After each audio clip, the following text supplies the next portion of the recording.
A year and a half ago, the Scholars' Union of Eruditio welcomed a new student into their ranks. Unlike the other newcomers, this young girl named Beatrix seemed to possess profound knowledge of and astonishing talent for science. Before long, she stood head and shoulders above her peers, becoming one of the most promising scholars of the entire Scholars' Union. Even Dr. Rooney, who was watching her quietly from afar, was impressed by her progress. He believed that if she were to apply herself to her studies, Beatrix could one day become the greatest scientist Eruditio had ever seen.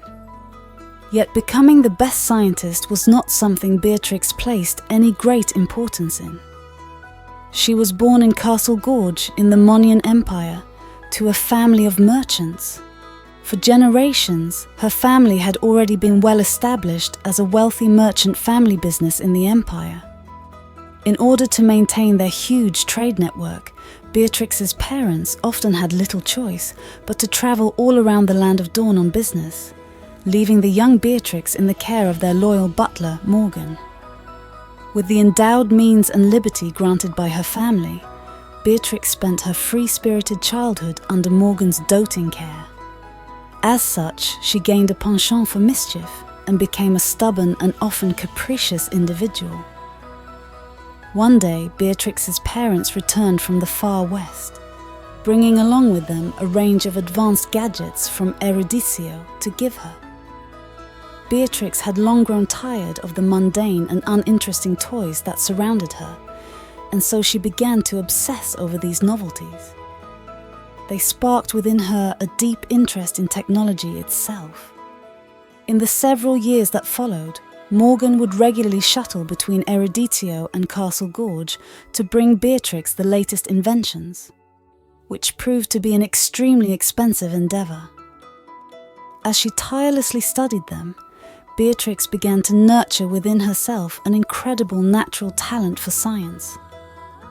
She digested many complex mechanical concepts and structures as if they were child's play.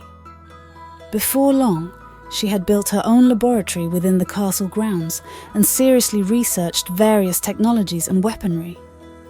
Beatrix dedicated herself to studying technology, which in turn only served to deepen her obsession with it till she reached a bottleneck in her studies. After her 16th birthday, Beatrix packed her bags and set off on the road to Eruditio, where she would continue her studies in earnest. She yearned to learn more about the most advanced of all technology in the Land of Dawn, Leviathan technologies, and so Beatrix embarked upon a year-long learning quest at Eruditio. The sheer speed at which she absorbed and mastered knowledge was lauded by all those around her. However, her obsession and stubbornness, driven by her hunger for technology knowledge, caused a good deal of distress for some Union members who were set in their archaic ways and were sticklers for rules. She began to grow bored of her dull and tedious curriculum. She needed a new approach to technology, something wild and unreserved. However, Dr. Rooney's doors and those of the Leviathan workshop remained firmly closed and shut off from her. In order to prove her technological prowess, she raised a wild and imaginative proposition during a debate, that the human body could be connected with communication terminals in order to establish a direct neurological connection with others. Such a sensitive topic bore a certain resemblance to the ideas spread by evil laboratory's 1718 faction of scholars at the time. Hence, before she had a chance to finish, Beatrix was interrupted by others in the Union and was kicked out of the discussion.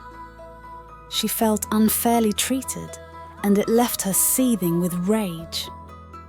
Without bidding farewell, Beatrix departed Eruditio and returned to her laboratory back in Castle Gorge. With Morgan's help, she utilized her family's wealth and resources and began bringing her invention concepts to reality. About half a year or so had passed, and a competition known as Survival Nexus began to take Eruditio. Convenient terminals allowed participants to virtually control avatars solely with their brainwaves, immersing themselves in a virtual realm. Here, they could take part in a tactical competition without any real physical harm. The creator behind this technological marvel was none other than the student who had stormed out of Eruditio just half a year earlier, Beatrix. Thanks to the enormous prize money she'd offered to the competition victor, Eruditio scholars and citizens alike were queuing up to partake in Operation Dawnbreak. Beatrix watched on with glee as her prized project dominated over the conservative thinkers of the Scholars' Union. But then, disaster struck. The network of terminals she designed was maliciously hacked into by the nefarious Laboratory 1718.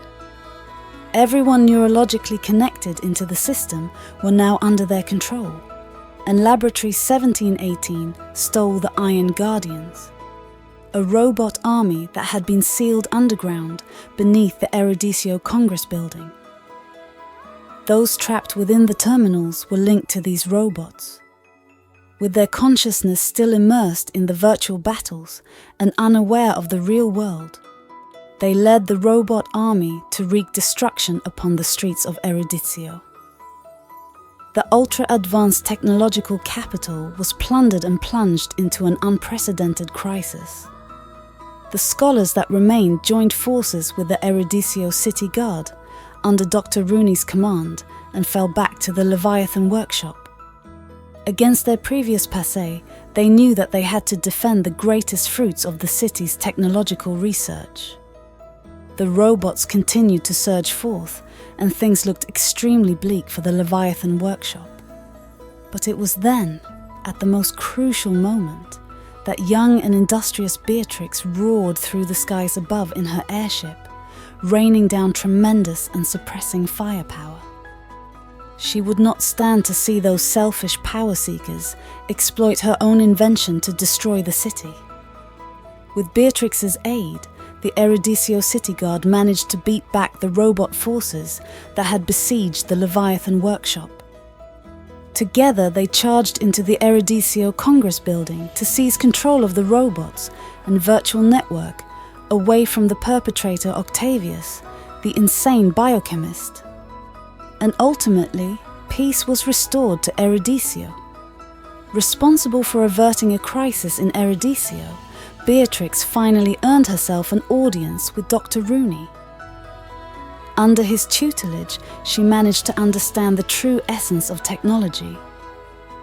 In the days that followed, she gifted her Operation Dawnbreak terminal system to the Scholars' Union and eventually decided to remain at Eruditio to continue her studies.